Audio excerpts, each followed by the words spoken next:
When people think about the shadow dragons from Dragon Ball GT, they usually think of the three Xing Long, Xing Long, or Xing Long. There's a good reason for that.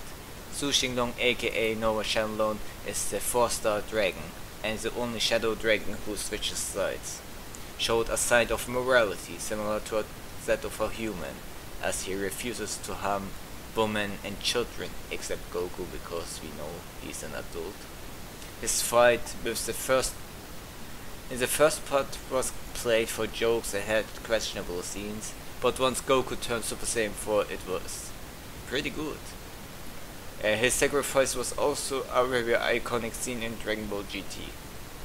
On the contrary, you have Xing Long, aka Shenron, the 3-star dragon, who is the brother of Xing Long. He tries anything to win a match, even blinding Goku. His defeat was part of the most iconic Dragon Fist scenes in the franchise.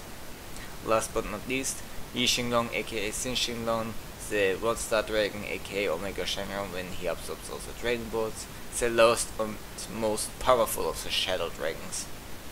The last villain is usually always remembered, especially the ones ending the series, even if it's a white piece of toast like Jiren.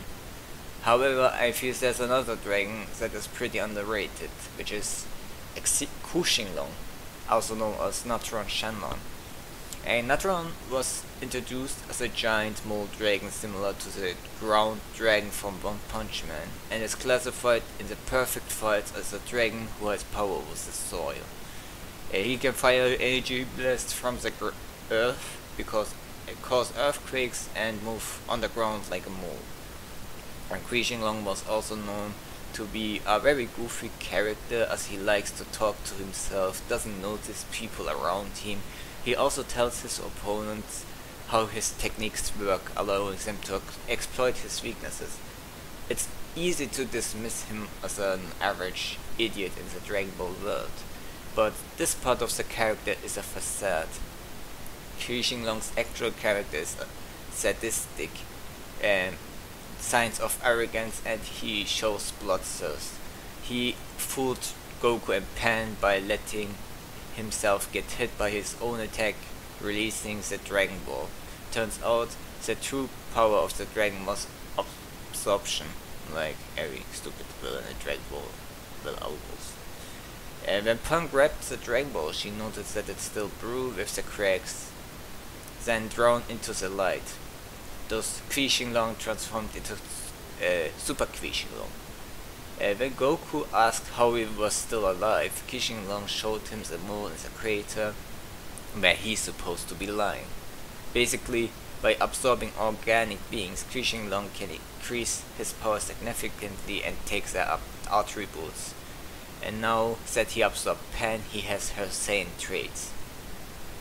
Problem with the Xing Long encounter is that the fight isn't good per se. There's no choreography to brag about, especially since Xing Long fights most of his fight with a host that makes him average building size. Also, Goku struggles to push a building, disregarding him later pushing an entire city together with sheer physical strength. And the interesting part is the psychological warfare. Xing Long tried to avoid Goku because he knows Saiyan is stronger. Once he absorbed Pan, he was certain that Goku would be conflicted and was more willing to push his chances. And it worked. Goku refused to turn Super Saiyan 4 as he dodged all the blows from the double-tailed dragon. Xing Long enjoyed it. We have seen how proud he was previously when he created that massive earthquake to look at the result. Now he doesn't need it. He can fire oversized ki blasts that release massive infernos. He didn't mind Goku dodging his Kamehameha, since he enjoyed the destruction he caused. Goku was pretty much helpless. The dragon may not be able to harm him, but Goku couldn't stop him either, while Xing Long purposely shot ki blast past Goku to piss him off, taunting him to turn Super Saiyan 4. It wasn't until Pan reached out that Goku decided to do so. Once Goku became a Super Saiyan 4, he beat the crap out of the dragon, who was surprised. Eventually, Xing Long would notice that Goku was still holding back because he can't kill him. Killing him means killing Pan, and that's also the question. The Dragon Balls and GT have consequences. That means with pressure, with negative energy, that gives birth to shadow dragons. In other words, it may not be possible to bring Pan back to life once she's dead. Pan once again reached out to his grandpa to finish the job. Goku, despite his refusal, accepted the wish of his granddaughter and fired a Kamehameha times 10. At least that's what everyone thought. And this is one of my favorite scenes in GT. Goku actually thought he fired at full power, and it showed us a part of his character we never thought existed. He thought he accepted Pan's wishes and thought he could kill the dragon alongside her. But in the depth of his psyche, he refused to do so. The Shadow Dragon criticized Goku for him being weak and waved his finger. So he starts beating up Super Saiyan 4.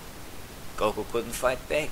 After he lied on the ground with his eyes closed, Xing Long lets Pan see her grandpa one last time before leaving. This is also shown to be a grave mistake by the dragon. Xing Long's sadistic character and overconfidence ended up his downfall, as Goku turned out to be faking his defeat, managing to free Pan from the dragon and reverted back to his true form. This is pretty much the end of the dragon. He desperately looked around for anything to absorb. A crow flying by, his last chance. But Goku wouldn't let him. Goku was pretty chill and waited until the dragon was close enough to the crow before appearing right in front of him. He beat the dragon up for the defeated Mo, for the people of Earth, and finished him off for Pan. It was a beautiful scene. Sometimes I wonder what would have happened if Xing Long absorbed that crow. But no matter what form he would have taken, he would lose regardless because his opponent is a pissed off Super Saiyan 4. And this is why I like the Xing Long encounter. He is no special antagonist. We have seen villains like him before, but no villain was playing with the lives of people important to Goku as Xing Long did. Boo didn't brag about having a Goten and Trunks, etc. But he was more focused on his own power. Boo's opponents were more confident about their survival, except Vegito, who already had the means to free the others from Boo. Xing Long had no intention of absorbing anyone else, or was implied he can. So the strategy may not have worked. And Pan was also clearly alive inside, and Boo was more desperate as a character because unlike Xing Long, he was still stupid and prideful to win. Xing Long didn't care about winning a fight. He knew Goku couldn't kill him, and he didn't care if he was stronger or not. Baby brainwashed and attacked Goku's families and allies, but he didn't have this much power over people as Xing Long did. And not because he couldn't, but he did it differently. And Goku didn't mind killing Vegeta either, because simply with his relationship with Vegeta is different, and the concept of the Shadow Dragons was still unknown. And Xing Long's arrogance was his downfall, but it felt natural. He liked seeing people suffer psychologically and physically. Showcasing how much Pan means to Goku made Goku look far more human than what the fan base and Dragon Ball Super make him out to be. I highly suggest watching these episodes 52 and 53 yourselves. It's not the actions that makes the fight good, but something else. If you have seen these episodes, what do you think about the Xing Long mini arc?